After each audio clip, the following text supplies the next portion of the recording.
Բարի լույս գործարալիքի հարգելի ռադիոլսողներ եւ ռադիոդիտողներ, դուք միացել եք մեզ 106 եւ 5 հաճախականությամբ, սա թարմուղեղով զրույցն է, իսկ թարմուղեղով իմ զրուցակիցն է, պատիվ ունեմ խմբակցության քարտուղարը Տիգրան Աբրահամյանը, բարև ձեզ։ Բարև ձեզ։ Շնորհակալ եմ պարոն Աբրահամյան, որ այստեղ եք, փորձենք տարին ամփոփել միասին, հասկանալու համար, թե ընդդիմությունը ինչ կարողացավ անել, բացի քաղբանտարկյալներ ունենալուց, ինչ ձեռքբերումներ եղան նախ ազգային ժողովի ներսում։ Այն միշտ խոսել ենք մենք այն մասին, որ ձեր ձայները այնքան չեն հերիքում, որ որոշումների կայացման մեջ լրջագույն ներդրում դուք ունենաք, բայց ամեն դեպքում ինչ ստացվեց անել։ Գիտեք, մի քիչ ծանր է ասել, կամ միգուցե խոստովանել, բայց նաև այսքան մարդկանց անազատությունը կամ անազատության փաստը, որոնք եթե գոնե այս տարվա կտրվածքով վերցնենք, որ արձանագրվել է, դա էլ որոշակի առումով աշխատանքային գործունեության ցուցիչ է, որտեղ բնականաբար այն ուժերը, այն մարդիկ, ովքեր որևէ բան չեն անում, բնականաբար ըստ այդմ էլ նրանց նկատմամբ որևէ գործողություն չի կիրառվում։ Այսինքն, եթե հայաստանյան ընդդիմությունը ուղղակի տանը նստեր կամ գնար տեքստեր ասեր, որը իշխանության համար որևէ խնդիր չառաջացներ, բնականաբար ոչ ճնշումներ կլիներ, ոչ ազգային ժողովում բռնություններ ու դմփոստներ կլիներ, ոչ էլ մարդիկ ազատությունից կզրկվեին։ Հիմա օրինակ Դավիթ Համբարձումյանի թեման վերցնենք, մասի արդեն նախին քաղաքապետի։ Դավիթ Համբարձումյանի դեմ 2018-ին գործողություններ եղել էր, նույնիսկ նստել էր, հետո իրականության մեջ այդ դրվագներով արդարացվել էր եւ հայտնվել էր ազատության մեջ։ 21 թվականին ընտրություններում Մասիսի խոշորացված համայնքում հաղթել էր եւ այլն։ Դավիթը մշտապես հայտարարել է իր սկզբունքների մասին, իր մոտեցումների մասին, երբ որ սկսվեց վարչապետին անվստահություն հայտնելու գործընթացը դարձավ այդ գործիչը, որ տեխնացուն էր նաև փաստացի, դրանից հետո ազատությունից զրկվեց։ Ընդ որում ես չեմ էլ ուզում նույնիսկ գործի մասին խոսեմ, որտեղ տեղ գործ գոյություն չուներ եւ կարծում եմ ոչ միայն Դավիթի գործով, այլ այն բոլոր մարդկանց, ովքեր այսօր նստած են, հոգեվոր հայերից սկսած, տարբեր մեր նաև գործընկերներով, Արտուր Սարգսյան թեպ այսօր տնային կալանքի ռեժիմում է ազգային ժողովի падգամավորը, բայց ըստ էության էլի ազատությունը սահմանափակված է, չկա մի մարդ, որոնց գործում լինի փաստեր, որոնք հնարավորություն են տալիս ոչ միայն քրեական հետապնդում նրանց նկատմամբ սկսել, այլ առհասարակ որևէ ձևով, որևէ ժամկետով ազատությունից զրկել։ Եվ կրկնում եմ, դա ոչ թե նրանից է, որ նրանք ուղակի տանը նստած հեռուստացույց էին նայում եւ նրանց բռնեցին, այլ դա խոսում է քաղաքական process-ների ակտիվության մասին։ Թեպետ մենք չենք կարող ցավով այստեղ արձանագրել, որ դա տվել է իր արդյունքը եւ ի վերջո մարդկանց նաեւ ըստ էության անznազողությունը բերել է մեր երկրում իշխանության փոփոխության, բայց մյուս կողմից չենք կարող չարձանագրել, որ իրականում կան ուժեր, կան գործիչներ, որոնք բոլոր ճակատներում ակտիվ գործել են, ակտիվ գործում են եւ նույնիսկ ճաղերի հետևում հայտնվելը նրանց իրենց սկզբունքներից եւ վճռականությունից չի զրկել։ Այ ասում եք, որ ամեն դեպքում այդ գործողությունները ցավոք սրտի իշխանափոխության չեն բերել։ Հանձնվում եք արդեն, պարոն Աբրահամյան։ Չէ, ես քանի որ դուք ձեր հարցադրումը տարվա ամփոփման շրջանակներում ներկայացրեցիք, ես տարվա կտրվածքով եմ խոսում եւ իրականության մեջ սա չի կարող լինել հանձնողականության կամ պարտուղականության մասին, որովհետեւ հատկապես 20 թվականից հետո այդ պատերազմի ժամանակահատվածում տարբեր շարժումներ, տարբեր ուժեր, տարբեր գործիչներ առաջին պլանում էին, ակտիվ գործունեություն էին ծավալում, շատ են եղել հիասթափությունները, շատ են եղել իրավիճակները, երբ որ մեր քաղաքացիներն մտածել են, որ վերջ, այլևս սրանից հետո որևէ պայքար կամ որևէ հնարավորություն այլևս չի լինելու, բայց անընդհատ այն ուժերը, որոնք փորձում են ինչ-որ process-ներ գեներացնել, ինչ-որ բան ստեղծվել է, դրա շուրջ նաև հանրային քաղաքական որոշակի համախմբում է իրականացել, որը թեպետ բավարար չի եղել երկրում իրական փոփոխությունների գնալու հարցում, բայց ճահճացում էլ տեղի չի ունեցել։ Ինչու տեղի չի ունենում այդ փոփոխությունը։ Գիտեք, բարդ հարց է, որը միանգամից տարբեր, այսպես ասեմ, պատճառը հետևանքային կապով է իրար հետ շղթայված։ Սկսած արտաքին մեծ աջակցությունից, որովհետև ամեն պետությունում չէ, որ կարող ես մարդկանց առանց որևէ պատճառի, նկատի ունեմ առանց իրավական պատճառի ազատությունից զրկես, կամ ամեն երկրում չէ, որտեղ կարող ես բռնությունը կիրառես, չարաշահես քո որպես պետության հնարավորությունները նաև ուժի գործադրման տեսանկյունից եւ այսպես շարունակ, ու ոչ միայն միջազգային տարբեր կառույցների եւ դերակատարների ճնշումներին չարժանանաս, այլ մի բան էլ դա խրախուսվի է։ Ես նաև հաշվի առնելով, որ 5-5.5 ամսից նաև ընտրություններ են, նաև ուզում եմ հիշեցնել մեկ շաբաթ առաջվա իրադարձությունը, որը անմիջապես կապված է նաև սրա հետ, երբ որ այսպես կոչված հիբրիդային պատերազմի անվան տակ Հայաստանի իշխանությունը աջակցություն խնդրեց եվրոպական կառույցներից, եվրոպական կառույցները շատ օպերատիվ հայտարարեցին, որ իրանք աջակցելու են ոչ միայն ֆինանսական, այլ նաև քաղաքական առումով եւ այլն։ Սա ինչ էր, այսինքն ըստ էության արևմուտքն ասում է, որ ես աշկերտս փակելու եմ, արկածներս փակելու եմ, ինչ գնով է ուզում եք, դեռ ձեր վերարտադրությունը ապահովեք։ Ինչի համար է սա, որովհետև իշխանությունը ստեղծում է արհեստական պայքար, որի անունը դրել է հիբրիդային պայքար, թե իբրև դա ինքը գնում է դեպի արևմուտք, բայց Իրան փորձում է այդ հիբրիդային ուժերը խոչընդոտել եւ այս համատեքստում նա ստանում է անսպառ հնարավորություն անելու այն, ինչը որևէ ժողովրդավարական երկրում, որևէ նորմալ երկրում, որևէ ղեկավարի չէին ների։ Պարոն Աբրամյան, ինչու են հիբրիդային պատերազմի մասին խոսելիս ասում, որ դրսից է դա գալիս, մասնավորապես ռուսական կողմին են հատկապես շեշտում ու կապում են դա անդիմության հետ։ Ինչ կապ ունեք դուք ռուսների հետ։ Կա ավելի զվարճալի մի հանգամանք։ Հիմա այն մարդը, որ անուղղակի տեքստերով կամ նրա թիմակիցները շատ դեպքերում ուղիղ տեքստով խոսում են Ռուսաստանի, Կրեմլի, ռուսական KGB-ի կամ տարբեր ուժային կառույցների Հայաստանում ներգրավվածության մասին, բայց քաղաքացին ինչ է տեսնում։ Քաղաքացին տեսնում որ իրենց ղեկավարն է, ուրախ, զվարթ, օրը մեջ գնում Մոսկվա, Պետերբուրգ, այս միջոցառումից այն միջոցառում։ Օրերս էին ԱՊՀ երկրների։ Հիմա գիտեք, մի բան մարդիկ ամեն դեպքում չեն հասկանում։ Չասում լավ, եթե Ռուսաստանը հիբրիդային պատերազմ է մեր դեմ մաղում։ Բայց գնում եք այնտեղ Ռուսաստանի կոորդինացմամբ գործող կառույցներում ոչ միայն մասնակցում եք, այլ գովում եք դրա ազդեցությունը Հայաստանի տնտեսության վրա, սա է, նա է եւ այլն եւ այլն։ Հիմա կոմերոշվեք, կամ այս կողմ եք, կամ այն կողմ եք։ Հիմա ըստ էության Փաշինյանը փորձում է իր ուղեղի ճկունության շրջանակներում խաղալ երկու դաշտում էլ, մի բանը վերցնել ծախել արևմուտքին, ես մի բան վերցնել ծախել Ռուսաստանին, բայց ամենամեծ վնասը բնականաբար ուղղվում է հասարակությանը, որտեղ հասարակությանը մոլորեցնում են, ակնհայտորեն խաբում են, դրա անվան տակ բռնություն, տարբեր ուժային մեթոդներ են կիրառում, շանտաժի քաղաքականություն են։ Բռնություն ասելով հատկապես ինչն է ձեր մտքին առաջին գալիս։ Երկու շաբաթ առաջ ազգային ժողովի նախկին պատգամավոր Միրան Հակոբյանի նկատմամբ բռնությունը։ Հիմա օրինակը ասացեք, նայեք։ Միրան Հակոբյանին ապաշխերա ծեծել են օրը ցերեկով, հարձակվել են իր վրա 3-4 մարդ, լվազագույնը։ Այդ մարդկանց ասացին, որ մենք բռնել ենք։ Միրան Հակոբյանը քթի կոտրվածք է ստացել, այսինքն միջին կարգի վնասվածք է ստացել։ Այդ մարդկանց վարչական վերահսկողությամբ դատարան դահլիճից բան արեցին, ուղարկեցին տուն։ Հիմա բռնում են մի մարդու, օրինակ Միքայել Սրբազանին ասում են բռնության պետության զավթման կոչեր արա եւ այլն։ Այսինքն մարդը, որը այստեղ հələ մի կողմ դնում, որ դա պետության զավթման որևէ կոչ բան չի եղել։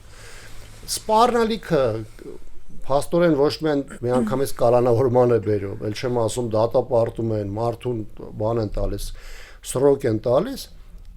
բայց այն մարդիկ, ովքեր գնացել են ապաշխարել, ոչ թե սպառնացել են, այլ այդ սպառնալիքը կյանքի են կոչել, մարդուն բռնության են ենթարկել, քիթը ջարդել են, դատարան դահլիճից վարչական վերահսկողության են գնում։ Հիմա գիտեք,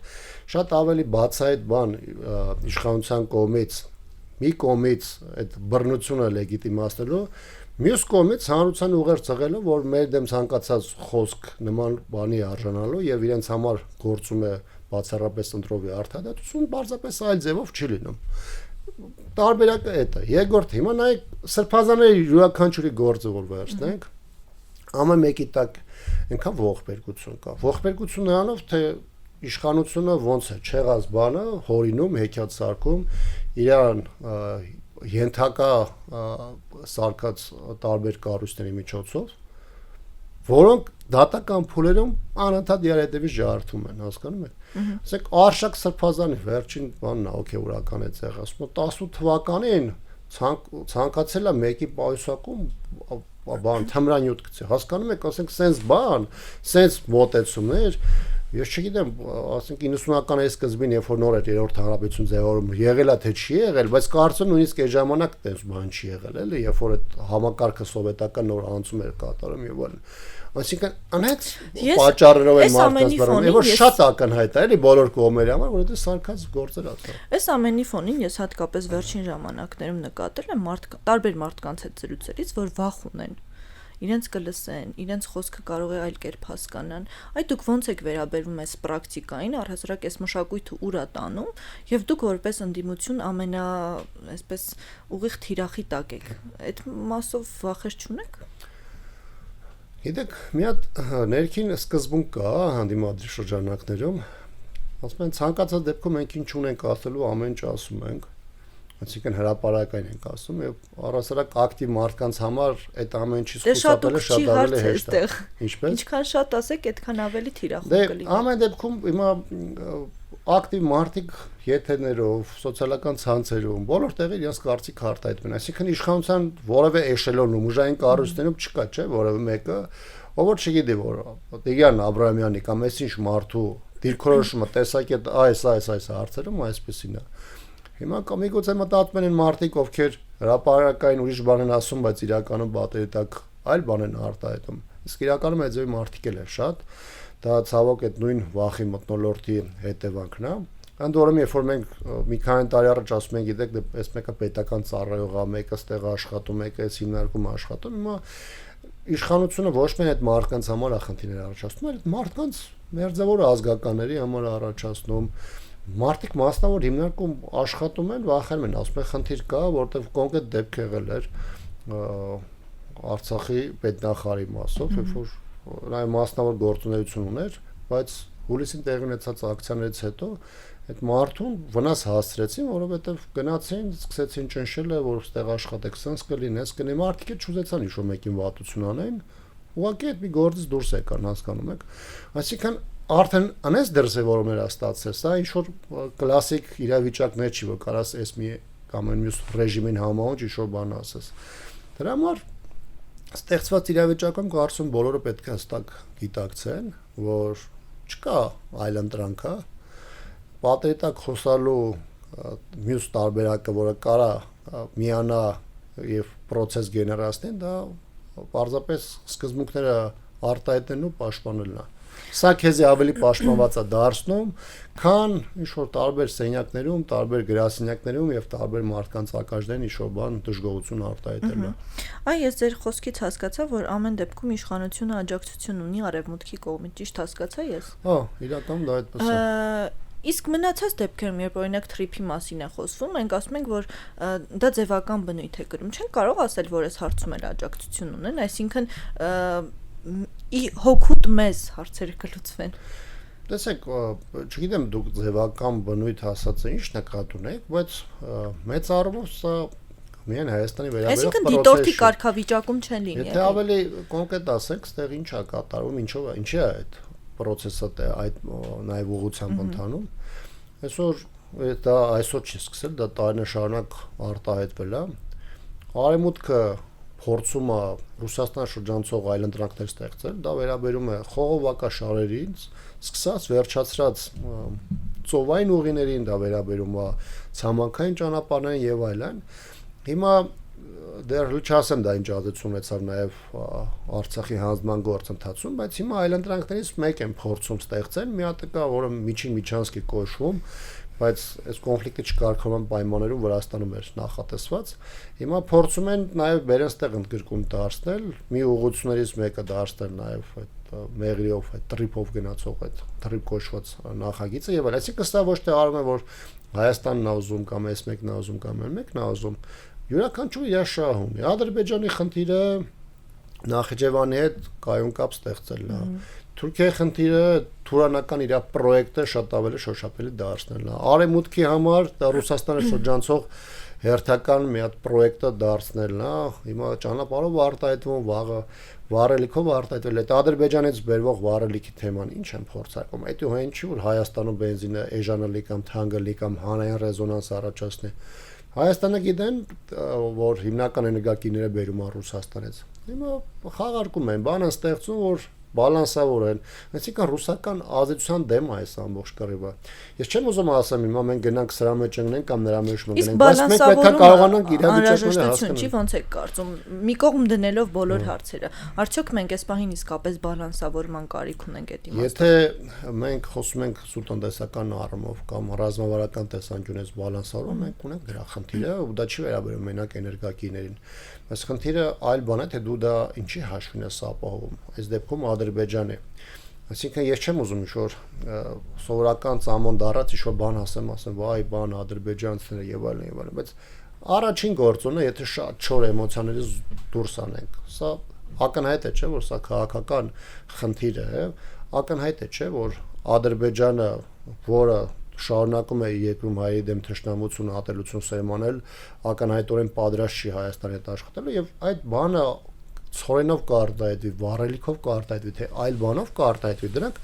ցանկացած պայի ով որ միացրել է, դա էլ կարող է անջատել։ Այսինքն ես այդ կողմից եկող հնարավորությունը չեմ տեսնում որպես բալանսավորող հանգամանք, եթե խոսում ենք զուտ ռազմավարական խնդիրների լուծման տեսանկյունից։ Այսինքն երբ որ Ադրբեջանը ասում է, Ադրբեջանի ղեկավարը շատ հստակ ասում է, որ գիտեք, հա մենք կարանք խաղաղության հասնենք, բայց հայերը չեն կարող մենք բարեկամություն անենք եւ այլն։ Հիմա դուք պատկերացնում եք, գնում եք ինչ-որ մարդու հետ, ինչ-որ գործարքի, ով ձեզի որևէ ձևով չի կարողանում իրեն մոտիկ համարել, չեմ ասում, որ քեզ թշնամի է համարում։ Եթե ադրբեջանական դասագրքերում փոքր դաստանից սկսած ատելությունը, հայերի նկատմամբ թշնամությունը արտահայտված է, ո՞նց կարաս դու մտածես, ասես, գիտես, ես Ադրբեջանի միջոցով այս խնդիրը կլուծեմ։ Կարող է այդ պահին իրավիճակից ելնելով դու 1-2 ինչ-որ հարց լուծես, որոնք որևէ միջնաժամկետ, երկարաժամկետ կտրվածքով խնդիր չեն։ Հայաստանի իշխանությունը այստեղ փաստենք, որ հայկական կողմն էլ ունի այդ թշնամանք ու վրեժի զգացում, այնպես չի, որ մեր մոտ տարբեր է։ Այո, մեր մոտ չի քարոզվում։ Մեր մոտ քարոզվելու հարցը չի այստեղ։ Հիմա մենք ինչ ենք ասում։ Ադրբեջանը երեք չի 3 տասնամյակ հայերի նկատմամբ ոչ միայն թշնամությունա տարածել, ոչ միայն այդ քարոզությունն է տարել, այլ Հայաստանի հայ ժողովրդի Արցախի ուղղությամբ անդադ ագրեսիաների է դիմել։ Մեր ժողովրդին ցավա բերել, տառապանք է բերել, դժոխք է բերել ի վերջո, չէ՞, մարդիկ Արցախից բռնա գաղթեցին, դա հենց այնպես չի լմացնում գնում։ Հիմա ինքը այդքան բան արել է, բայց հիմա ինքը երկրորդ դրա process-ն անում։ Ինքը փորձում է նախ Հայաստանի կարի այդ ռազմական հանցագործի այդ շապիկը դարակներում ունենալու համար ցանկացած պահի օգտագործելու, սկսած ցեղասպանությունից վերջացած ռազմական այլ հանցագործություններ։ Եվ երկրորդը փորձում է Հայաստանին որպես գործոն պարզապես այստեղից վերացնել։ Իդեպ այդ կոմունիկացիաների հետ կապված պատահական չի, որ ամենափոքր հատվածն անդրվել, որը Հայաստանով անցնում։ Նույնիսկ Թուրքիայի հետ կապված թեմաները, երբ որ ժամանակին ասում են, գիտեք, այդ Մեղրի բանը կբացվի, երկաթուղին տեղից Նախիջևանով գա, գնա Գյումրի, Գյումրիից կմտնի Թուրքիա, որտեղ բավականին մեծ ծավալով կանցնի Հայաստանի Հանրապետության տարածքով, Թուրքիան մի քանի ամիս առաջ հայտարարեց ձեռնամուխ է եղել զուգահեռ դեպի Նախիջևան երկաթգծի կառուցմանը, որի պայմաններում այդ երկաթգիծը անցնելու է Նախիջևանով, անցնելու է Թուրքիայի տարածքով եւ նվազագույն չափով Հայաստանի Հանրապետության։ Այսինքն նույնիսկ այնտեղ, որտեղ թվացial կա շա, որը նորմալ պետության պայմաններում կարելի է օգտվել, Ադրբեջանն ու Թուրքիան ամեն ինչ անում, որպեսզի դա դառնա նվազագույն եւ ընդհանուր իրավիճակում, բալանսում դա բերի Թուրքիայի եւ Ադրբեջանի դերակատարության եւ տնտեսական աճին, Հայաստանի դեպքում բերի նվազագույն խնդիրների եւ դու ռեգիոնալ մակարդակում որևէ լուրջ խնդիր չկարողանաս լուծել։ Կա որևէ հարց, որ մենք լուծել ենք։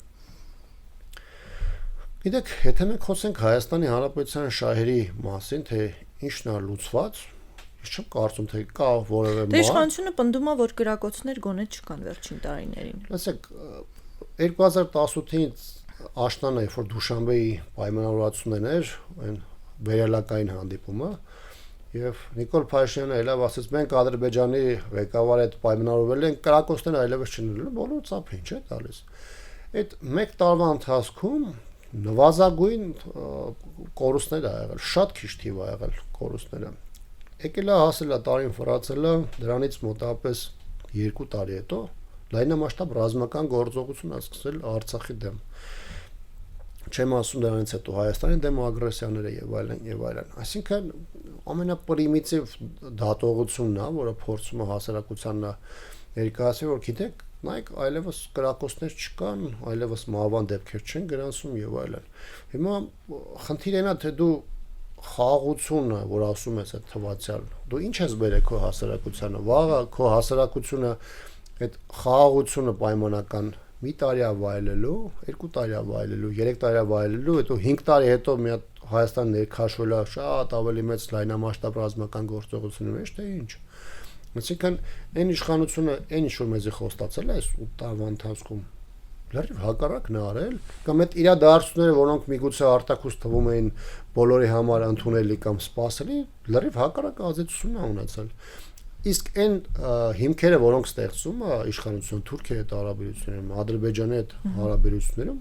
դա լավատեսություն որևէ ձևով չի ներշնչում, հատկապես որ զուգահեռ Թուրքիային ու Ադրբեջանը իրենց իրական ցանկությունների նպատակների մասին շարունակում են խոսել։ Այս ամենի ֆոնին, պարոն Աբրահամյան, դուք ո՞նց եք պատրաստվում ընտրություններին։ Եվ պատրաստվում եք։ Եթե նկատի ունեք հավաքական ընդդիմությանը, ապա տարբեր ուժերի մոտեցումները տարբեր են, որտեղ հանրապետականը ինքը միջև այս պահը ընտրությունների հետ կապված որևէ քննարկում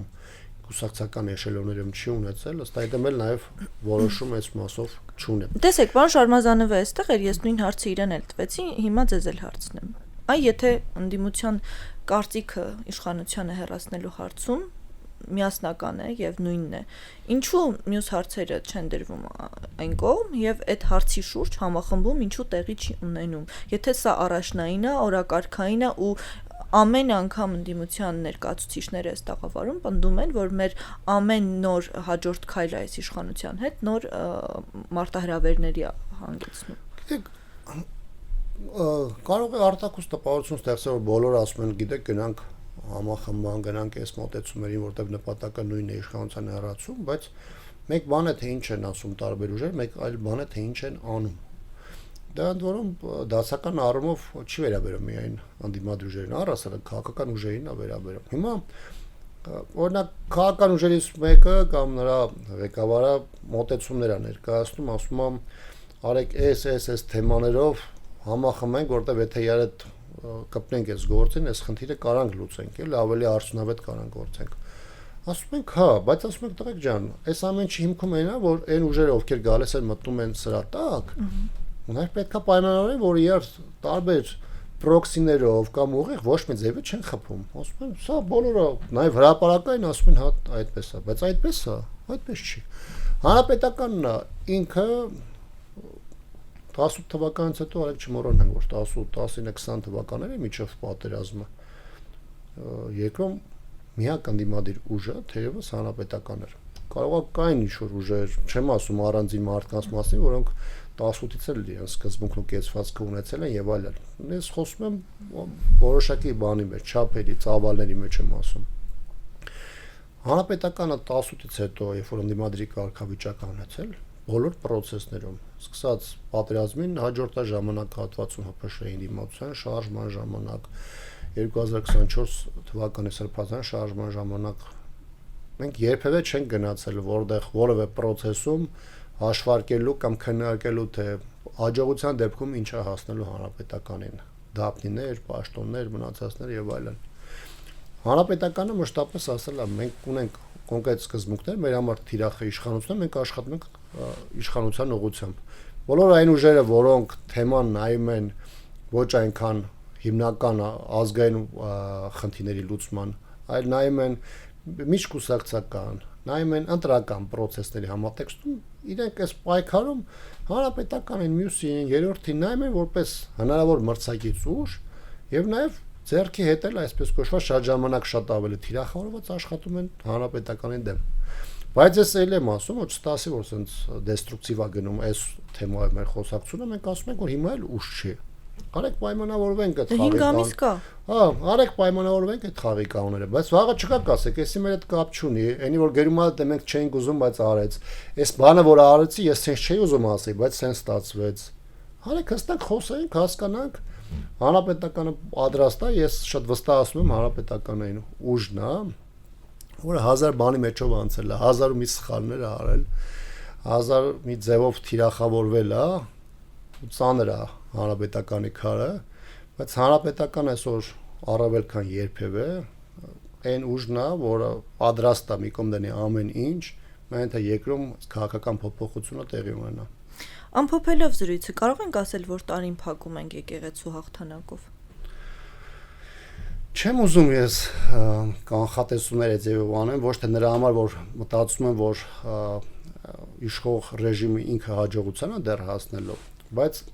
ես մի բան եմ ուզում ասել, որը կարճ այդքան չի ստացվում։ Տեսեք, հարվածները արտակուստ վերջին 6 ամիսների եկեղեցու ուղղությամբ են, բայց եկեղեցին որպես իմունիտետ ունեցող եւ հանրային բարձր հեղինակություն ունեցող կառույց կարողանում է շատ ավելի արդյունավետ հակազդել, բայց այս հարվածները ավելի շատ գնում են դեպի հասարակություն, որտեղ 2018 թվականին իշխող ուժը դրել է ատելության եւ թշնամության մթնոլորտով կառավարելու սկզբունքը,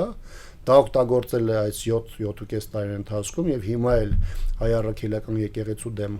պատերազմ բարի լեզու եմ ասում, դա թողնի պատերազմով ամեն ինչ անում է դա հասարակության կոնֆլիկտի եւ թշնամությանը բերելու։